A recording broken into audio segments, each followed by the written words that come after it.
नमस्कार, बातमीचा 7-12 या कार्यक्रमामध्ये आपलं पुन्हा एकदा स्वागत। या कार्यक्रमाच्या माध्यमातून आपण मुख्यतः बातमी मागची बातमी जाणून घेण्याचा प्रयत्न करत असतो। अनेक घडामोडी घडतात, राजकीय, सामाजिक, मात्र त्यामागे काहीतरी कारण असतात, ती उलगडण्याचा आपण प्रयत्न करत असतो।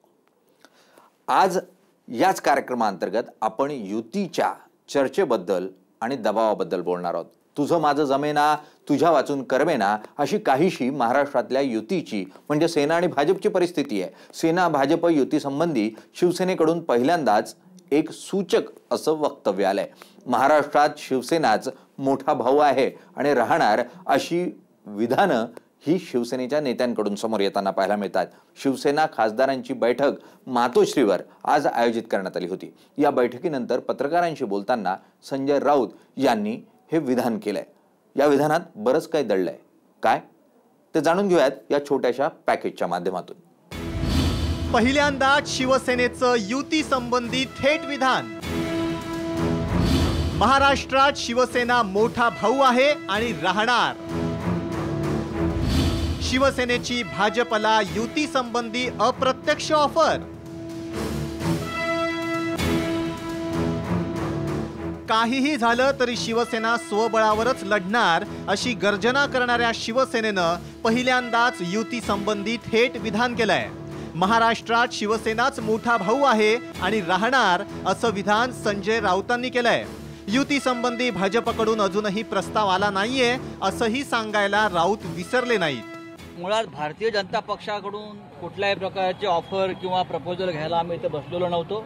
अशा प्रकारचं कुठलंही प्रपोजल शिवसेनेकडे आमच्याकडे आलेलं नाही, आम्ही ते स्वीकारले नाही। शिवसेना या महाराष्ट्रामध्ये आपल्या अटी आणि शर्तीवर राजकारण करत आलेले आहे। महाराष्ट्रामध्ये आम्हीच मोठे भाऊ असू राहणार आणि हा मोठा भाऊ दिल्लीचं तख्त गदागदा हलवणार। दुसरीकडे भाजपनं मात्र शिवसेनेशी युती संबंधी अधिकच मवाळ भूमिका घेतली आहे। युतीसाठी शेवटपर्यंत हात पुढे करू असं विधान भाजप प्रदेशाध्यक्ष रावसाहेब दानवेंनी केलंय। आमच्याकडे आतापर्यंत प्रस्ताव आला नाही। जेव्हा चर्चेला बसू तेव्हा दोन्ही बाजूचे प्रस्ताव घेऊ आणि त्यावर चर्चा करू। ते दोनों साथ साथ हात आगे करेंगे और मिलेंगे। नाही पण भाजप सातत्यानं हात पुढे करताय, मात्र शिवसेना हात पुढे करत होय। आम्ही शेवटपर्यंत हात पुढे करणार आहे आणि निर्णय शिवसेनेला घ्यायचा आहे की हातात हात द्यायचा का नाही। गेल्या 4 वर्षात भाजपवर जहरी टीका करायची एकही संधी शिवसेनेनं सोडली नाहीये। भाजप मोदींसाठी अफझल खानाच्या फौजांपासून ते अगदी हुकुमशहापर्यंतच्या उपमा शिवसेनेकडून देण्यात आल्या। काहीही झालं तरी शिवसेना स्वबळावरच लढणार अशी गर्जनाही उद्धव ठाकरेंनी अनेकदा केली। पण आता शिवसेनेकडून राज्यात आम्हीच मोठा भाऊ असा नारा दिला गेलाय। युती संबंधी प्रस्ताव आला नाहीये असं विधान केलं गेलंय। हे विधान पुरेसं सूचक आणि बोलकं आहे। हे विधान म्हणजे युतीसाठी शिवसेनेची भाजपला अप्रत्यक्ष ऑफर तर नाहीये ना अशी चर्चा रंगू लागली आहे। त्यामुळे आगामी निवडणुकांवर याचे राजकीय परिणाम कसे होणार हे समजून घ्यावंच लागेल। तुषार रुपनवर, साम टीव्ही, मुंबई। ही झाली बातमी, पण बातमी मागची बातमी काय आहे हे जाणून घेण्याचा प्रयत्न करूयात। बातमीचा 7-12 मांडूयात। पहिला मुद्दा, यंदा कात्रजचा घाट कोण दाखवणार, सेना की भाजप? 2014 निवडणुकींच्या वेळी ही सेना आणि भाजपमध्ये चर्चेला सुरुवात झाली। चर्चा अंतिम टप्प्यापर्यंत म्हणजे निवडणुका जाहीर होस्तोपर्यंत गुऱ्हाळ रूपामध्ये चालत राहिली। मात्र अखेरीस भाजपनं नकार कळवला आणि युती तुटली। जी युती साधारण 25 वर्ष टिकली ती तेव्हा शेवटच्या क्षणी तुटली आणि सेना अडचणीत आली। अनेक मतदारसंघात उमेदवारच नाही अशी परिस्थिती सेनेची झाली। तशीच काहीशी परिस्थिती यावेळी सेना भाजपची करणार का, हा मूळ मुद्दा चर्चेला जातोय। दुसरा मुद्दा, सेनेचा डरकाळणारा वाघ खासदारांच्या पिंजऱ्यात अडकलाय। आता तुम्ही समजू शकता डरकाळणारा वाघ म्हणजे कोण, तर उद्धव ठाकरे।